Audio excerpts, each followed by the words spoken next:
People are asking what in the world is happening in Syria, and in fact there is a horrific spasm of violence that is worse than anything we've seen since the ISIS caliphate and the genocide against the Christians. Hi, this is Joel Rosenberg for All Arab News and for All Israel News. I want to give you a quick update on what we know so far. Over the last week, more than 1,000 civilians in Syria have been slaughtered. They've been slaughtered by loyalists to the new regime in Syria. Mohammed Abu al-Jolani has sort of morphed his name. Now he's operating under a different name. He claims that he's no longer affiliated with ISIS, that he's going to be a moderate, pragmatic leader. Some world leaders seem to be buying it. Others are very suspicious. Others don't buy it at all. I don't buy it. But here's the point. At the moment, what do we know? We know that more than 1,000 Syrians have been slaughtered over the last week or so. Many of them have been Syrian Christians. What's happening? Well, loyalists to this new regime are people that overthrew the regime of then Syrian President Bashar al-Assad, the demon of Damascus. Assad was horrible. He was a bloodthirsty lunatic. When the Arab Spring erupted across the Arab world around 2011 or so, Assad did everything he could to crush that uprising and slaughter hundreds of thousands of Syrians to maintain power. But this group HTS, a radical Islamist group, a few months ago, late last year, swooped in without Assad really understanding how quickly things were happening. Suddenly, HTS was taking over everything, and Assad jumped on a plane with his money and his loyalists and his wife and fled to Moscow, where he was warmly received. Okay, now where does that leave us? Well, the very people that overthrew the Assad regime are now out on revenge killings, trying to kill anyone and everyone that ever supported or they think they supported the Assad regime.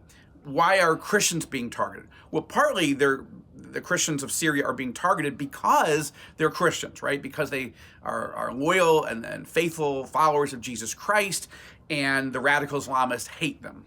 The Christians aren't the only ones being targeted. Druze and Kurds and Alawites. Alawite is a kind of an odd sect, a very narrow sect of Shia Islam. The Assad family were Alawites. So almost anybody that was against or that were loyal to the Assad government is now being targeted by those who are against Assad. Now the Christians are being targeted partly because they're Christians, but also partly because most Syrian Christians felt some sort of loyalty to the Assad regime. Why? Not because they loved Bashar al-Assad and thought he was a good man, but because under Assad, they felt that they were safer than they would be if radical Islamists like ISIS, al-Qaeda, the Nusra Front, all these different groups, if they took over, they felt they would be targeted. So they appreciated, or at least needed, and were grateful for whatever level of protection the Assad regime gave them. Well, Assad's gone, the protection is gone, and everything they feared is coming true right now.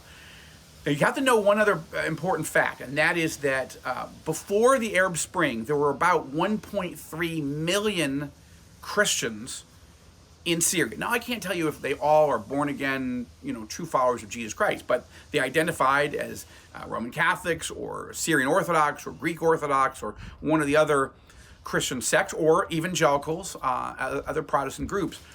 There were about 1.3 million Christians, people who didn't identify with Islam and did identify with the Christian church. That was in Syria before the civil war. But then came the civil war and the ISIS genocide, specifically focusing on Christians and Kurds and others, but mainly on Christians. And what happened? The numbers of Christians in Syria plummeted from 1.3 million down to only about 300,000 today. That doesn't mean they were all killed, that other million. Many were, but many also fled to Europe or other parts of the Middle East to get out of harm's way. Syria is a mess. Damascus is a mess. The whole country has imploded, and it's had been controlled partly by Iran, partly by Russia, partly by Turkey, and now by this radical Islamist terror group known as HTS, which is really an offshoot of ISIS. Don't be fooled. Christians are being targeted. So please, I'm asking you to be praying for the Christians of Syria. Pray that they'd be safe. Pray that they could flee to other countries for safety. Jesus doesn't tell us that we have to stay if we're under persecution. He tells us to endure and be faithful. But if we need to flee from one town to the next, from one country to the next, Jesus certainly allows us to do that. So let's pray for our brothers and sisters in Syria, for their courage, for their safety, that the Lord would give them strength in the midst of this horrible new crisis, and also that they can get out of harm's way if they feel there's no other option for them. Pray for all of the minorities in Syria. It's not just the Christians that are being targeted, not just the Christians that are being slaughtered.